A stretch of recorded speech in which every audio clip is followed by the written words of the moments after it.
Frères et sœurs dans le Christ, Shalom.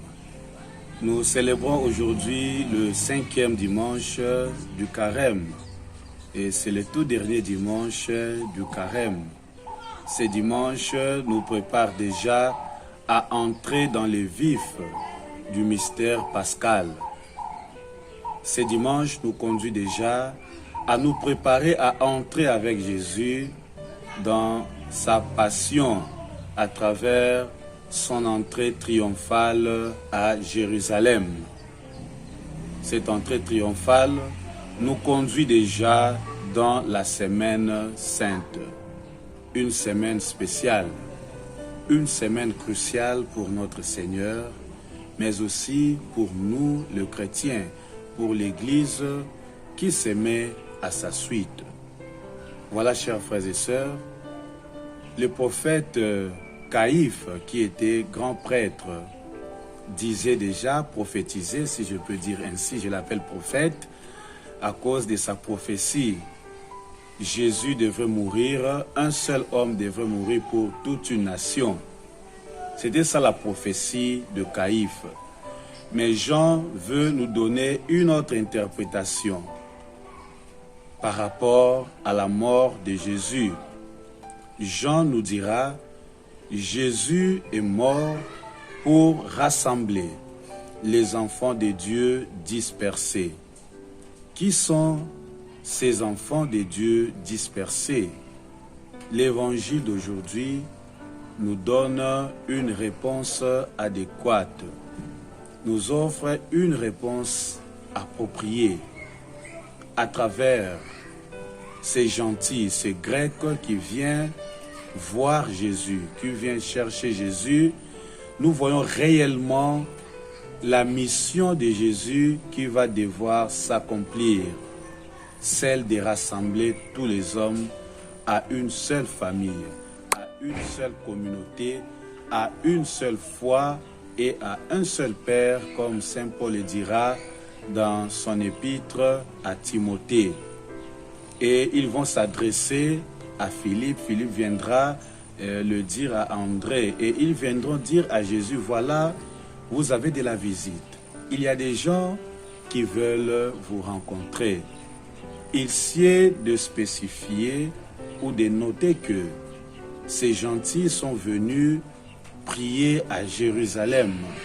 Jérusalem comme un lieu de prière. Jérusalem comme un lieu touristique.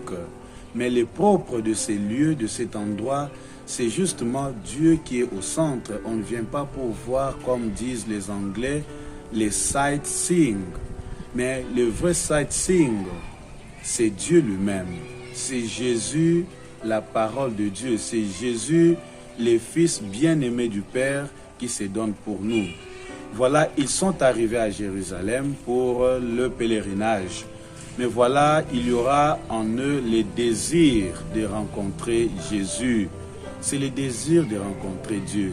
Cela peut nous faire comprendre que tout homme a besoin de Dieu.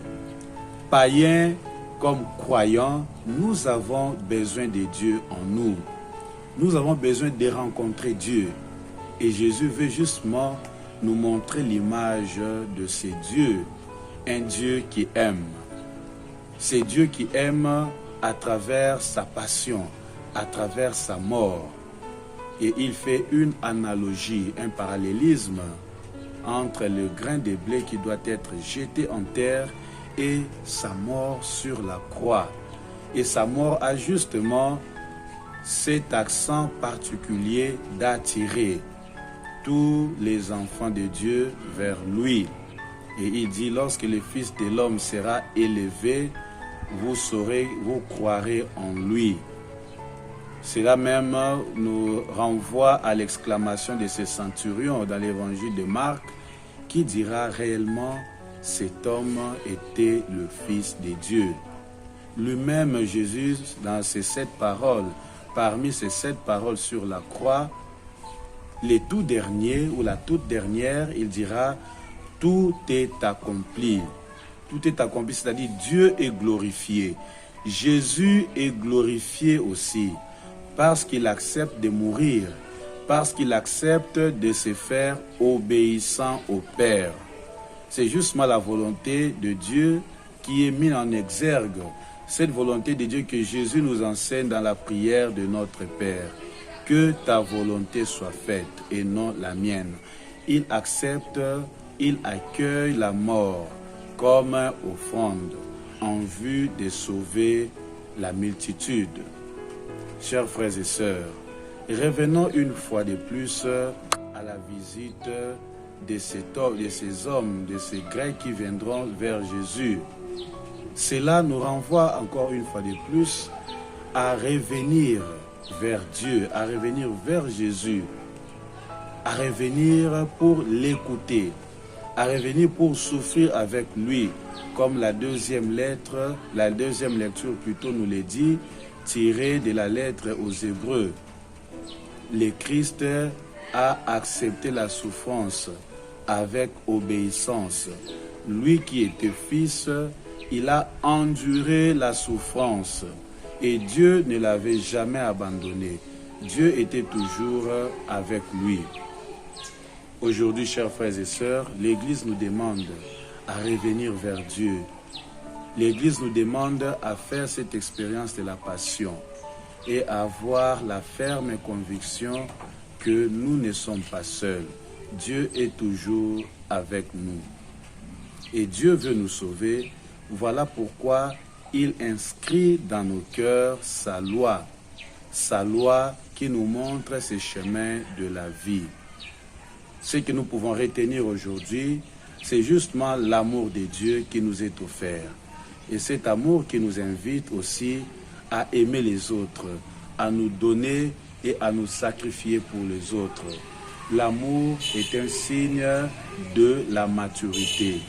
Celui qui aime, celui qui sait se sacrifier, celui qui sait souffrir pour les autres, voilà une personne mûre, voilà une personne mature. Demandons cette grâce à Dieu, chers frères et sœurs. Demandons que l'Église soit réellement une famille, une communauté qui réunit tous les enfants de Dieu dispersés. Et Jésus est content lorsque dans notre mission, dans notre apostolat, nous parvenons à attirer les hommes vers Dieu.